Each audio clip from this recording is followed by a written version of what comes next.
안녕하세요. 야곱입니다. 이번 시간에는 함수에 대해서 한번 알아보도록 하겠습니다.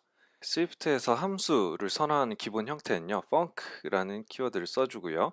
함수 이름, 그리고 괄호를 열고 매개 변수 이름, 그리고 콜론을 찍어줍니다. 그리고 한 칸을 띄우고 매개 변수 타입, 그리고 또 매개 변수가 있다면 쉼표를 찍고선 이렇게 연결해 주시면 되고요.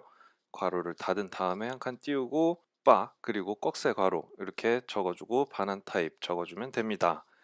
요 중괄호 이렇게 닫아주시면 되고요. 그래서 sum이라는 함수를 만들려면 이렇게 sum이라는 이름을 써주고 괄호를 열고 닫는 사이에 매개 변수 이름 그리고 매개 변수 타입 이렇게 써주시면 됩니다. 그리고 반환 타입 이렇게 들어와 있죠.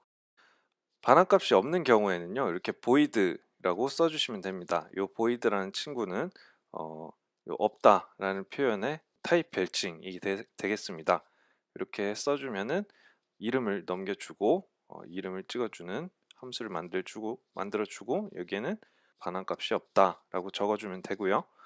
이렇게 아예 생략을 해버릴 수도 있어요. 그래서 함수 이름만 써주고 그리고 매개 변수 써주고 생략을 해버리셔도 상관이 없습니다.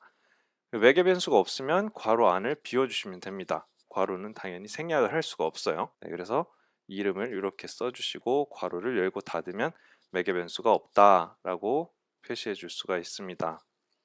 매개 변수와 반환값이 전부 없는 함수는 이렇게 괄호 안에 비워두시고 void 써주셔도 되고 아예 전부 생략을 해줘도 되지요.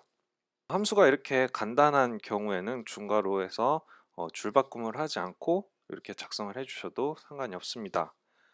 이렇게 만들어 놓은 함수를 호출하는 방법은 함수 이름을 써주고 괄호를 연 다음에 매개 변수 이름 그리고 값 이렇게 써주시면 되고 괄호를 닫아주시면 됩니다. 다른 함수들도 마찬가지로 이렇게 호출을 해주시면 되고요. 매개 변수가 없는 경우에는 괄호를 열고 닫아주시기만 하면 됩니다. 이렇게 해서 함수 기본에 대해서 한번 알아봤습니다. 다음 시간에 뵙겠습니다. 고맙습니다.